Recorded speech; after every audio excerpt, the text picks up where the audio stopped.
नारायण। हे मेरे हृदय प्रिय,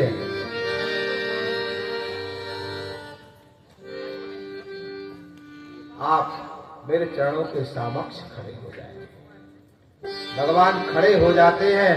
भीष्म पितामह क्या कहते हैं, कितनी अच्छी बात कही है। बोले प्रभु मैं आपको कुछ देना चाहता हूं और मेरी इच्छा है कि जो मेरी कन्या है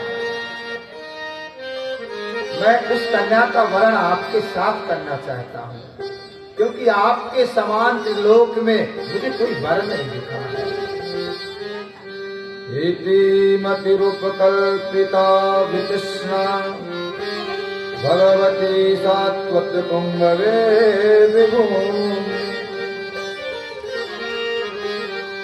भीष्म पितामह कहते हैं प्रभु मैं अपने कन्या का विवाह जो है आपसे करना चाहता हूं। अनाथ ये मेरी प्रार्थना है, इस मेरी इच्छा को आप पूर्ण करें। बहुत सारे संत खड़े थे। अरे उन्होंने कहा महाराज इन्होंने संकल्प किया था कि कभी संबंध नहीं करेंगे, प्रतिज्ञा की थी, पर इनके पास बेटी कहां से आ गई। जब शादी किया ही नहीं है तो बेटी कहां से आ गई, या फिर इन्होंने शादी कर ली होगी, हमसे झूठ बोला।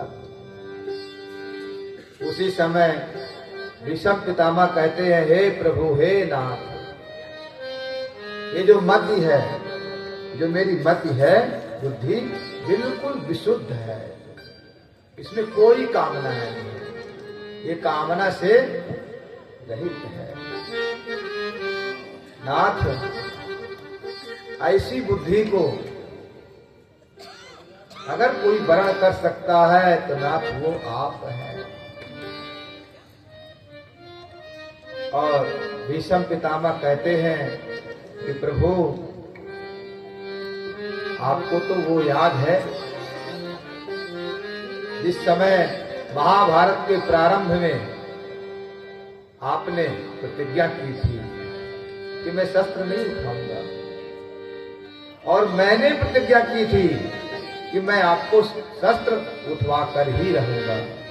नाथ भीषण युद्ध चल रहा था, मेरे बाणों के द्वारा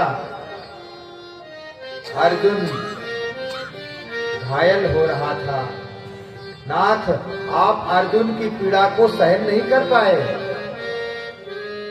या फिर मेरे लिए आप जो है रणभूमि में रथ से कूद पड़ते हैं और रथ का पहिया निकालकर जिस समय आप मुझे मारने के लिए दौड़ते हैं, या मेरी प्रतिज्ञा को सत्य करने के लिए नाथ उस समय आपके वक्ष स्थल में कंधे में जो पीतांबर था नाथ वो पृथ्वी में गिर गया और पृथ्वी कंपित हो उठी कि ये कैसे प्रभु हैं, कैसे नारायण हैं, प्रतिज्ञा भी करते हैं और प्रतिज्ञा को तोड़ते भी हैं।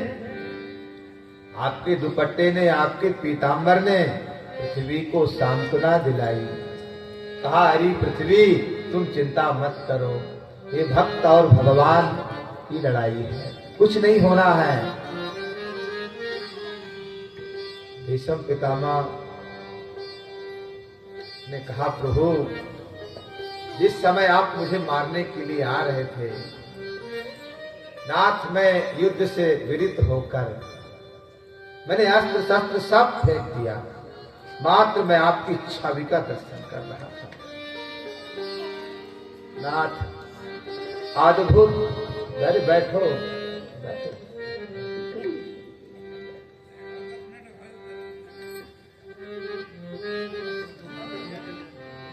बोले नाथ वो आपकी छवि माधुरी का मैं जब दर्शन कर रहा था ना, मेरा रोम रोम पुलकित हो गया, मैं आनंदित हो गया। नाथ हे प्रभु मैं आज उसी छवि का दर्शन करना चाहता हूं।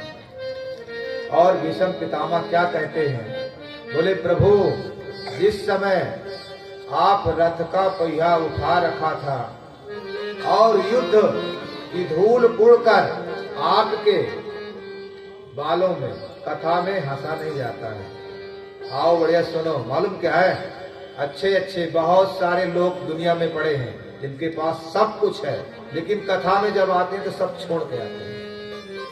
बढ़िया प्रेम से सुनो, आनंद। कारण क्या है, 5 दिन 6 दिन बाद हम चले जाएंगे, फिर आप चाहेंगे भी कि कथा हो यहाँ पर तो नहीं होगी। इसलिए आप आइए, सभी माताओं से मेरी प्रार्थना है कि कथा के मध्य में बातचीत ना करें और बढ़िया कथा सुने। भीष्म पितामह कहते हैं कि नाथ, आपके बालों में जो युद्ध की धूल उड़कर बैठी थी, तो नाथ वो